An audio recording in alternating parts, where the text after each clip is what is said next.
Hey guys, welcome back to A Goddess is a Girl's Best Friend. We are on chapter 20, Survive the Loss of a Loved One with Mary Magdalene. Quote for this chapter: We are healed of suffering only by experiencing it to the full. And that is by Marcel Proust. Losing a loved one is one of life's most difficult and devastating transitions. It is never easy to say goodbye.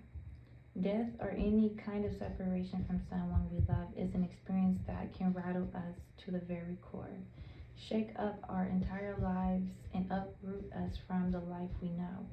The pain of loss is oftentimes too unbearable for words. It leaves us dazed, dumbfounded, and shocked. However, there will come a day when we wake up, see the sun shine, and say, hey, there is a light at the other side of the tunnel. It just takes time. Loss is part of life we must all face during our time on earth. We will lose people we love and adore, those that are close to, and those who have come to know in the public eye. We will lose people we didn't even think we cared for anymore and be shocked at how much impact their death has on our lives. We will grieve with our nation and the world for tragedies and loss that reach universal proportions and affect all people. We will mourn ending relationships and significant personal losses that inherit the end of an era, while each and every one of us will face grief in our own personal way and our own time. There is a universal principle. There is no way over grief, only through it. We must feel the pain, as searing as it is, and get to the end of it, to the place we can surrender and let go. Mourning and grieving is a project unto itself. Grieving takes us through a time in life where emotions are unpredictable, erratic, and odd.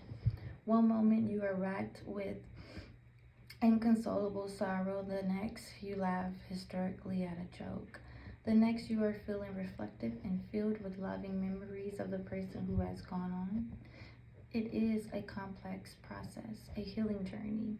Psychiatrist Elizabeth Kubler-Ross described the classic pattern of coping strategies of terminally ill and patients as a 5-stage process. These 5 stages are widely viewed as stages we all go through when faced with loss, denial, and isolation. Sometimes experienced as shock, anger, or resentment, bargaining, depression, and finally acceptance. Death and loss are one of life's most profound and challenging classrooms. Somehow in the loss we ultimately can find a gain in the form of lessons, self-awareness, completion, healing, and a new life. When someone or something dies, a part of us does as well. And this ending births as a new beginning. Mary Magdalene is a girl's best friend when coming to terms with loss. When your heart is aching, breaking, and hurting so bad you can't imagine anything worse, no one will understand better than Mary Magdalene. She knows us the power of a woman's love, the challenge of the healing heart, and the willingness to go on in face of deep loss.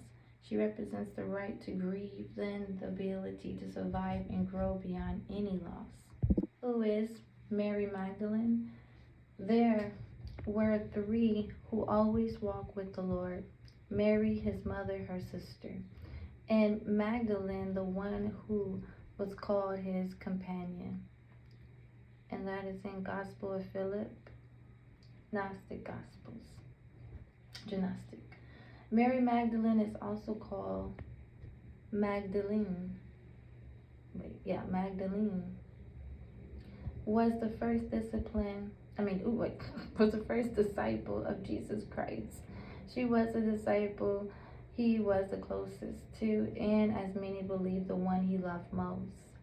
In the Gnostic Gospels, Mary Magdalene appears as a disciple singled out by Jesus for special teachings.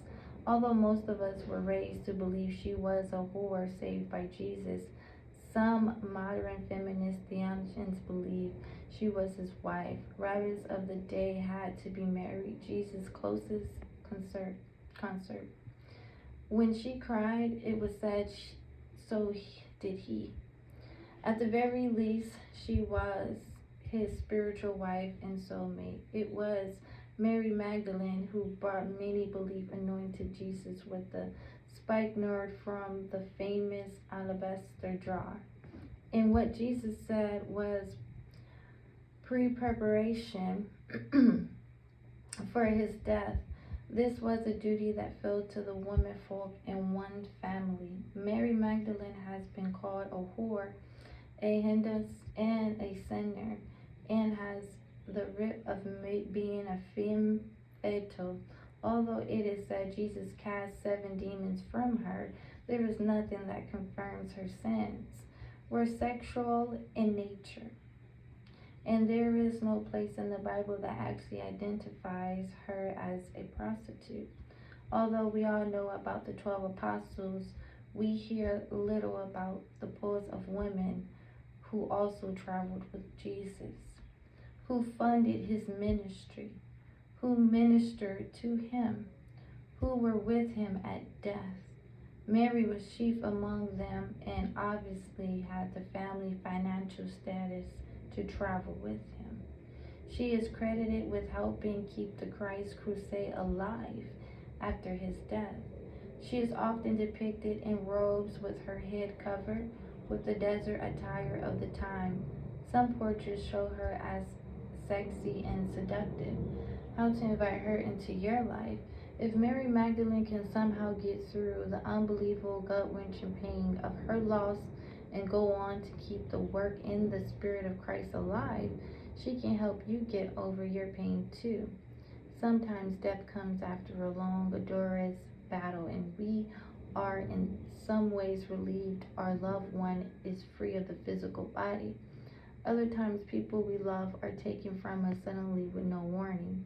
Mary Magdalene can do nothing more than watch helplessly as her beloved Jesus died on the cross. A loss so devastating leaves us in fragments, confused, stumbling about, wondering why, as we try to also figure out how we can go on.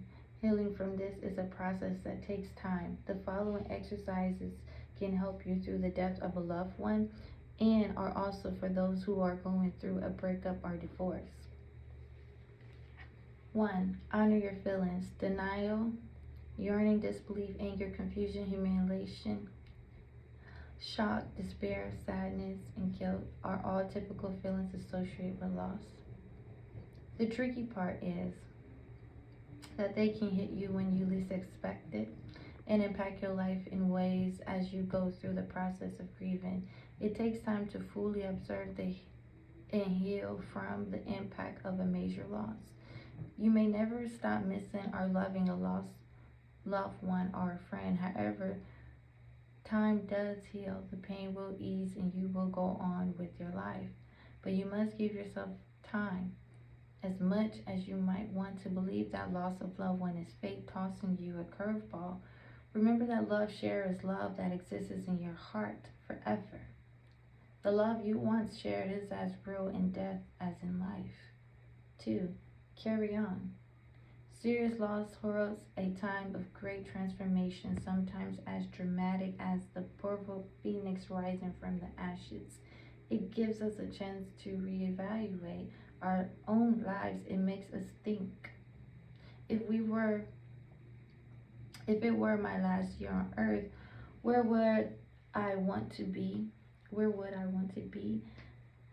How would I spend my precious time? What would I want to say to the people I love? You might ask yourself those questions and answer them introspectively, just mulling them over, or proactively taking action or communicating about your thoughts. 3. Soothe yourself with water. Take a deep in salt water. So take a deep in salt water whenever you feel sad, overwhelmed, or depressed. The ocean or a salty body of water is a great natural healer. You can use your own tub by filling it with sea salt. Take many warm baths and include bubbles and uplifting scents. They will soothe your soul and have a healing, calming effect. The shower can be like a temple for your tears. You can have a good cry, and it's refreshing, cleansing, and revitalizing. In addition to all else, make sure you drink lots of water. It will keep you hydrated as it cleanses from within. 4. Be part of a support community. After Jesus died, Mary was with the other women. They shared a common bond of loss that held them together as they plunged into depths of despair. Gather in informal groups or join an existing grief support. There are lots of internet sites that help people get through loss, including www.ivillage.com. www. Then village village.com, which has many message boards. 5. Build an altar to the one you love. Create a memory table, fill it with pictures of your beloved. Include objects that honor and recall his or her life. You can also create an altar for a deceased pet or adapt this for a relationship that has ended. Light a candle. Get a special beautiful candle or a plain white one. Resolve issues. If you have an unresolved regret or issue, write a letter and leave it under the picture of your beloved. Sit and talk with your beloved as you did in life. This may sound crazy, but just imagine that the one you lost is not far away, just a shout off in the distance. Work toward closure and forgiveness. Embrace them wherever they are. Share any concerns. Tell stories about your life. Feel the safety and sacredness of the moment. If you can bring yourself to go through this process, you will find it will take less and less time to heal. This process, grief, and offers a healthy approach to closure. Don't hold on forever. Let go when the time comes. Pack up the pictures and the mementos and put grief away. A new day will dawn. There are many schools of thought that say excessive grieving of a loved one or grieving to the detriment of your well-being holds the soul of the departed to us and prevents that soul from going to the next transition. That is true. Allow yourself to come to trust that your loved one is safe and where he or she is meant to be. 6. Honor the gifts of loved ones. Many people come to know that they have received a great gift from a beloved who has departed. There are many who believe that the beloved soul of those who there are many who believe that the beloved soul of those we lose continues to watch over us. How warming that thought is. Ponder this. What is the gift that your loved one has given you? Thank him for the blessing and the opportunity. 7. Taking over the mantle of a loved one. It has been said that when a loved one passes on, we can take over his or her mantle. One of the ways we do this is to look deeply at how this person has contributed to us in the world and see the part of them that we are best meant to carry on in life. Mary shared the ministry of Christ and helped develop it. After Jesus' death, she helped keep his mission alive, and it is believed went on to play a huge role in the development of early Christianity. How to keep Mary Magdalene with you. Embrace your pain. Whenever you feel the pain of loss or a broken heart searing through you, remember that the only way to heal the pain is through it. It may seem like a tunnel of torture to travel through the depths of how you feel inside, but remember, this too will pass. Keep her symbol near you. To represent the masculine and the feminine, keep a beautiful picture of Christ's sacred heart and an alabaster jar near you. Anoint your heart with spikenard, A special Mary Magdalene nerd and a Christ nerd are available from World Light Fellowship. This is a replica of the healing. Oh, I don't know if I'm gonna say this word right. Unguent. It's Unguent. I know I messed that one up. I'll look it up later. Anyways, that Mary anointed Jesus with. Okay, and Mary Magdalene affirmation is I will survive. Alright, you guys, I'll check you guys on the next chapter, which is chapter 21. Until then, continue on being you.